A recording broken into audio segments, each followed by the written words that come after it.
GTA 6 is Rockstar's biggest and most ambitious project to date, but to meet the overwhelming expectations of GTA 6, there comes a cost. Features, cutscenes, and even entire locations are all part of the long list of cut content. Sometimes, this can make the game feel like it's lacking depth, and at other times, it's just what's necessary to deliver a polished experience. Today we're diving into exactly why GTA 6 is cutting content, but you likely won't be surprised to hear that this isn't the first time Rockstar has done this.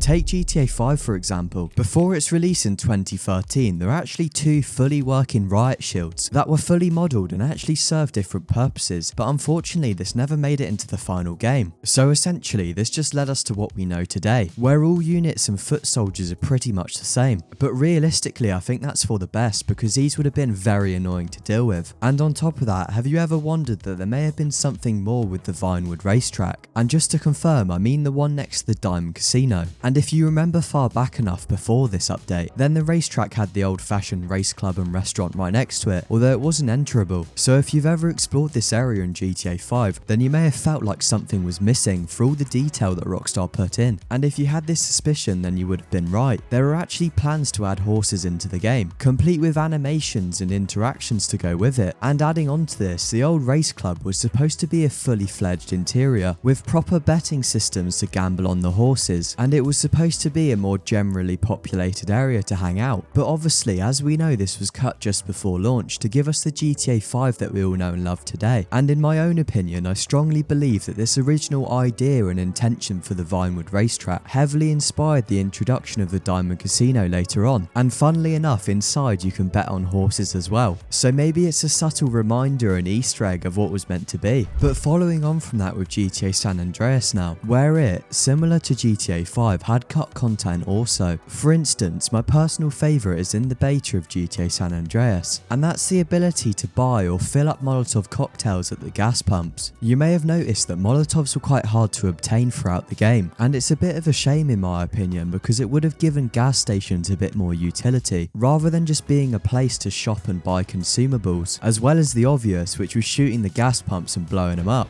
So it would have been cool to have more use out of these locations and actually have working gas pumps. But again, this didn't make it into the final version for whatever reason. So let me know your opinion on these cut features down below. And also, make sure you like and subscribe if you're enjoying the video so far. Anyway, next up we talked about some examples of removed content. So let's brief on the positives and negatives of this. I think the negatives are pretty obvious. Due to cut content, lots of areas or locations could sometimes feel empty or incomplete. A brilliant example of this is in GTA Vice City, which is actually missing two major areas, that being Shady Acres and the Gator Keys. And based on voice lines and other chatter on the radio, we know that these areas were supposed to make it into the final version of the game. And you can see also that thanks to some talented modders, these parts would have been really awesome to explore, and in my opinion would definitely add more to GTA Vice City than take away. And adding on to this quickly, if you've ever played GTA Vice City, then you may have thought that some of the missions or interactions were completely unexplained, and that could have been due to quite a few key cutscenes being removed from the final version. For example, the dialogue in the intro was supposed to be a lot more long-winded and detailed, and also there's this deleted scene from the supply and demand mission, which really explained why the Cubans were after you, and you weren't just being chased for no reason. But moving on to the positives now, as unfortunate as it is, cutting content obviously leads to a more polished game overall. It helps remove bugs and improve performance, as well as allocating resources more efficiently to other parts of the game. In this instance, cutting content elsewhere in GTA 6 could help funnel more resources into improving the jiggle physics, because clearly that's a top priority. But in all seriousness now, would you rather GTA 6 be fully detailed and 100% complete to meet our high expectations, or would you rather it was 90% complete but had more content across the board? Some parts of your favourite Rockstar titles, such as GTA 5 and Red Dead Redemption 2, may have only been that intricate and immersive purely because they cut stuff in other areas, so it's not completely black and white. But following on from this, let's talk about some of the features that have been cut in GTA 6. To start with, if you've seen the 2022 leaks, then you've likely seen Jason crawling along the floor, or rather in prone, but courtesy of GameRoll on Twitter, this feature has actually been cut quite a while ago. Personally, I feel like it could have been cool for a few missions here and there, but overall it doesn't really fit the GTA vibe. But next up is one that you may feel more strongly about. Dual wielding, like we've seen in GTA San Andreas Andreas when you reach max gun skill, as well as being present in RDR2, was a highly speculated feature to return in GTA 6, but it seems unfortunately that this has been scrapped as well, which is sad to say, but I do understand it a tad because it ties into the more realistic weapon storage and weapon wheel that we've all been talking about. And lastly, it's been made apparent that a Disneyworld parody is not in GTA 6. This is a massive loss in my opinion, but I'm assuming that Rockstar thought it was taking away too much focus from the actual game. I mean, after all, Rockstar never does anything half, so if they were going to build a Disneyworld parody, then it would probably have to be extremely detailed and up to their high standards internally. And oh yeah, lastly, there's a few other features that have been cut from the game, and it seems that listening to music while you're outside of your vehicle is not currently a thing, which is a feature that I know a lot of you wanted to return from GTA 4.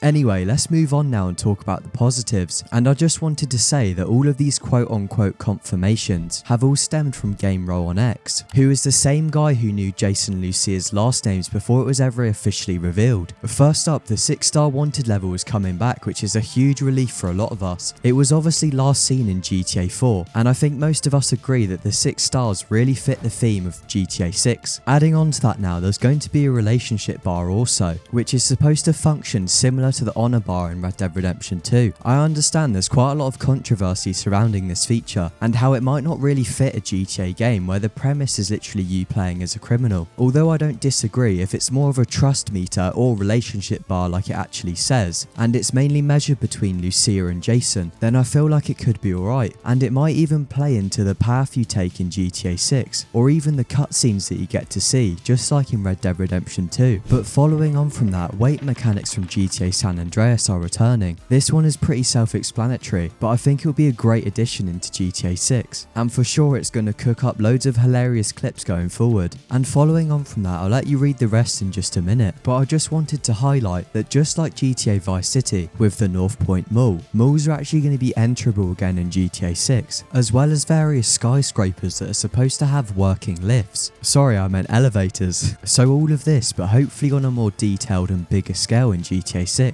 And adding on to that, it says there's going to be over 700 enterable interiors, which is the most of any open world game ever. But there's a lot of talk surrounding this, how it would literally be impossible to implement. But I'm just going to say this, if you count up all of GTA 5's interiors, there's almost 450. So in that instance, 700 doesn't seem impossible, and it's not even double that from GTA 5. However, we must take into account that this doesn't necessarily mean 700 fully fledged shops or interiors, as loads of small areas like toilet blocks or back rooms in some of the retail shops would have added to this 450 total in GTA 5. Anyway, here's the rest of the list of what's actually still in GTA 6, and we're definitely not going to put any emphasis on the best feature. But up next, let's focus more on why GTA 6 is actually cutting content, because I've seen a lot of common misconceptions floating around in the community. For instance, quite a few people think that all of these cuts are just made by higher ups and not Rockstar themselves. Not only is this strictly untrue, or at least very unlikely, and only in extreme cases would Take-Two get Rockstar to remove stuff, and this would only happen if the content was extremely controversial, gory, or even sexual, similar to what we've seen with the hot coffee mod in GTA San Andreas. But I'll reiterate, for the most part, Take-Two are a pretty great parent company, and they give Rockstar a lot more creative freedom than most publishers ever would. So off the back of that, I want to say this, cutting content is completely normal, and it's a natural part of the game development process, and when some people comment on this issue, I just don't think they truly understand that. At the end of the day, this is GTA 6 and not a real life simulator. There just isn't enough time in the day to add every single feature imaginable, and some features, as discussed, just don't fit into the GTA world. Rockstar cut, trim and optimize over and over again to provide us with the greatest polished experience that will echo into the next decade. And I'm not just saying that, based on GTA Online it looks like that's where we're really going. But I just want to make one thing crystal clear. What's cut from GTA 6 now could reappear at a later date in some way, shape or form. For instance, it's been quote unquote confirmed that there's not going to be a panhandle on the GTA 6 map, but there's no reason Rockstar couldn't add something like this later on in an update or a DLC. Maybe they'll add in Gloriana or Cuba or any islands off the coast to really spice up the map and give us a fresh view on the game. And to finish off now, I just want to say, don't be disappointed disappointed if your favourite feature isn't in GTA 6. Unless the game gets delayed again, then Rockstar is under a lot of pressure to meet that May 2026 deadline. And on top of this, even though Rockstar's got likely 90 to 95% of manpower on GTA 6, they are working on other things in the background too, such as the next gen version of RDR2, which is probably going to be dropping with the Switch 2 port. And adding on to this, you may have also seen loads of speculation surrounding the remaster of GTA 4. And fun fact about that too, the actor behind Nico Bellic, who is actually called Michael Holick, has actually just returned to social media for the first time in forever. But don't forget also that Rockstar are giving GTA Online its final good send-off, with the final Mansions update likely coming in December of this year. So at least there's a few things to keep us occupied until GTA 6.